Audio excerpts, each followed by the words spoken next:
क्या आपने कभी गौर किया है कि आजकल चिंता हमारे समाज में हर जगह फैली हुई है? लोग भविष्य को लेकर डरे हुए हैं, सुरक्षा को लेकर चिंतित हैं, हर चीज को लेकर तनाव में हैं। तो दरअसल वास्तव में यहेजकेल 12:14 में हम पाते हैं कि ऐसी चिंता केवल आज की समस्या नहीं है।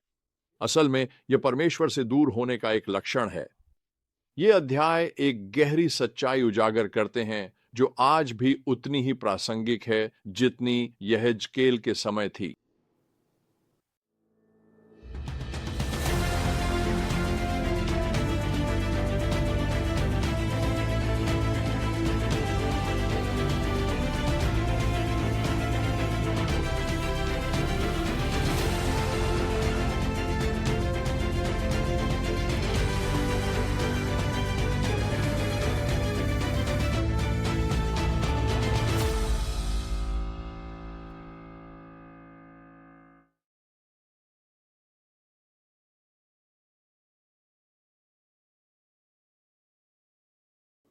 इस अंश का मुख्य संदेश हमारे समाज के केंद्र को छूता है। जब लोग सच्चे परमेश्वर से मुंह मोड़कर अपनी कल्पनाओं के पीछे चलते हैं, तो उसका परिणाम हमेशा डर, भ्रम और अंततः न्याय होता है। लेकिन परमेश्वर सच्चे पश्चाताप द्वारा वापसी का मार्ग प्रदान करते हैं।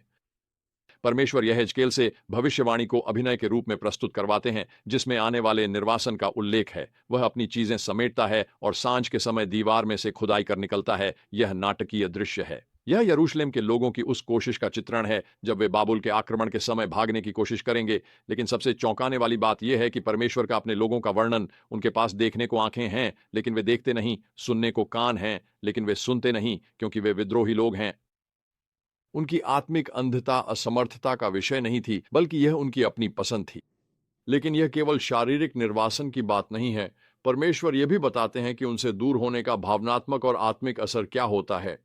यहेजकेल अध्याय 12 आयत 19 और 20 में वह कहते हैं, वे चिंता में अपना भोजन खाएंगे और निराशा में अपना पानी पिएंगे, क्योंकि उनके देश की हर चीज उनसे छीन ली जाएगी, वहां रहने वाले सभी लोगों की हिंसा के कारण। क्या यह जाना पहचाना नहीं लगता? चिंता, डर और निराशा की ये वे चीजें हैं जिनसे आज हम में से कई लोग जूझते हैं। भले ही इनके कई कारण हों, ये आयतें हमें याद दिलाती हैं कि जब हम परमेश्वर से दूर हो जाते हैं तो हम वह शांति और सुरक्षा खो देते हैं जो केवल वही दे सकते हैं। फिर परमेश्वर इज़राइल की सबसे खतरनाक समस्याओं में से एक को संबोधित करते हैं, झूठे भविष्यवक्ता जो परमेश्वर के वचन के बजाय अपनी कल्पना से बोलते हैं। वह उनकी तुलना उन लोगों से करते हैं जो कमजोर दीवारों पर सफेदी करते हैं, समस्याओं को ठीक करने के बजाय छुपाते हैं।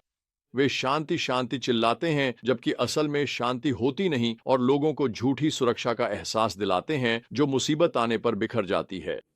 मैं आपको एक चौंकाने वाला उदाहरण देना चाहता हूं। मैं एक व्यक्ति को जानता था जिसकी सेवकाई बहुत जीवंत थी और वह सुसमाचार साझा करता था, लेकिन धीरे धीरे उसने अपनी सेवकाई परमेश्वर के वचन के बजाय अपने अनुभवों पर आधारित कर दी।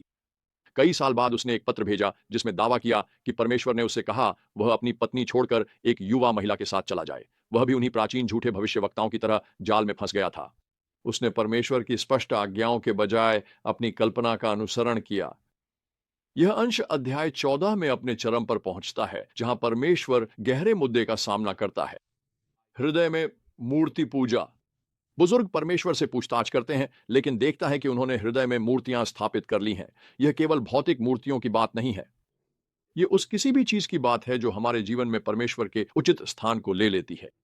परमेश्वर की प्रतिक्रिया कठोर भी है और दयालु भी। पश्चाताप करो, अपनी मूर्तियों से मुड़ जाओ और अपनी सारी घृणित प्रथाओं का त्याग करो। तो हम इन सत्यों को आज कैसे लागू कर सकते हैं? सबसे पहले हमें यह समझना होगा कि हमारे समाज में चिंता और भय अक्सर परमेश्वर से दूर होने के कारण उत्पन्न होते हैं। जब हम सच्चे परमेश्वर की जगह झूठी सुरक्षा, चाहे वह पैसा हो, रिश्ते हों, सफलता हो या यहां तक कि धार्मिक अनुभव भी हों, ले लेते हैं, तो हम वही पाते हैं जो यह जकेल ने वर्णित किया था। लोग चिंता में अपनी रोटी खाते हैं और निराशा में पानी पीते हैं। दूसरा, हमें अत्यंत सतर्क रहना चाहिए कि हम आत्मिक मार्गदर्शन के लिए किसकी सुनते हैं। आज बहुत सी आवाजें हैं जो दावा करती हैं कि वे परमेश्वर की ओर से बोलती हैं, लेकिन उन झूठे भविष्यद्वक्ताओं की तरह वे अक्सर अपनी कल्पना से बोलती हैं, न कि परमेश्वर के वचन से। हर बात को परमेश्वर के अनुसार परखा जाना चाहिए। शास्त्र। अंत में हमें अपने हृदय की जांच करनी चाहिए कि उसमें मूर्तियां तो नहीं हैं। हम किस पर भरोसा कर रहे हैं? क्या हमारी भक्ति को परमेश्वर से अधिक कुछ और आकर्षित करता है? यहेजकेल का संदेश हमें याद दिलाता है कि सच्ची शांति और सुरक्षा केवल एक सच्चे परमेश्वर का अनुसरण करने से मिलती है। चिंता और झूठे संदेशों से भरी इस दुनिया में परमेश्वर का बुलावा आज भी वही है। पश्चाताप करो, अपनी मूर्तियों से मुड़ जाओ। चाहे वे मूर्तियां सफलता, आराम, संबंध या यहां तक कि धार्मिक अनुभव ही क्यों ना हो, हमारे हृदय में परमेश्वर की जगह लेने वाली कोई भी चीज अंततः हमारे पतन का कारण बनेगी। लेकिन अच्छी खबर यह है कि उसके पास लौटने के लिए कभी देर नहीं होती।